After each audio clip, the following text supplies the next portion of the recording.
Sākam ar to, ka sagriežam sīpolu.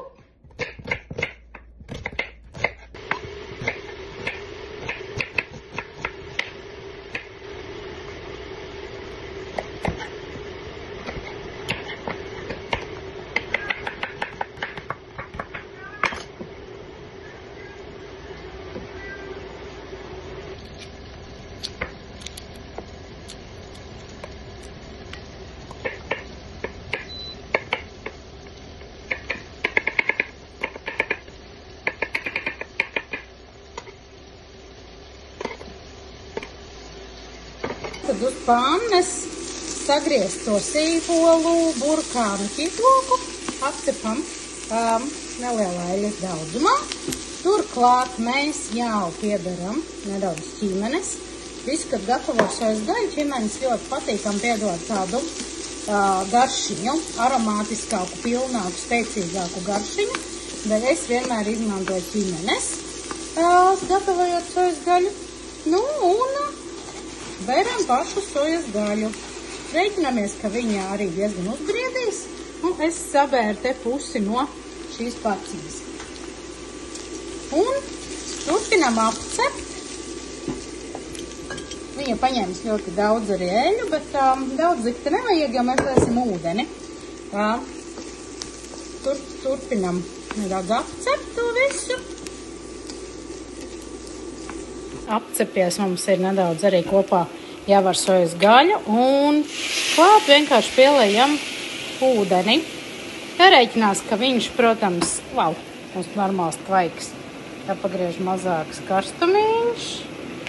Jā, un karsts ūdens. Man bija uzreiz jau karsts teikānā. Tas noteikti veselīgāk ir pannai. Tā sojas gaļa jau briest, viņa jau ņem to ūdeni. Ņem to ūdeni. Tā tad mēs šeit pieberam paprikas pulveri. Nezinu, cik daudz. Pielejam, var vienkārši sāli, bet var arī tā būt sojas mērce. Ja jau sojas, tad sojas.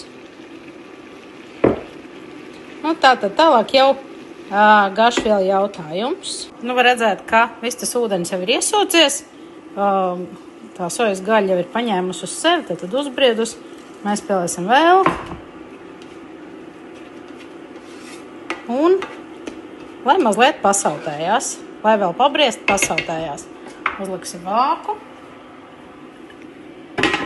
Kādas minūtes? 5-7. Nu, mums tā omulīgi.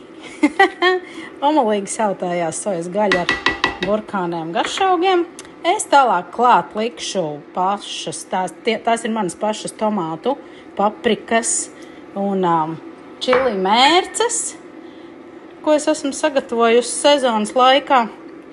Bet, protams, ka tā var būt arī vienkārši veikalā tomātu mērci, ja nav citas opcijas.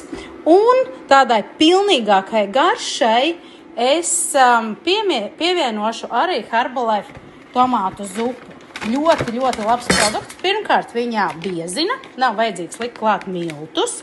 Otrakārt, viņa piedod to vidusjūras garšu. Un, tā tad arī vēl papildus olbaltumvielas, kas, kā mēs zinām, mums vienmēr noder. Mērce ir gatava, bez miltiem, nav vajadzīgi nekādi krējumi, vai sieri, vai saldie krējumi, iebiezināta, garšīga, aromātiska. Vēl tikai jāpagatavo pilngraudu pasta un bon appetito!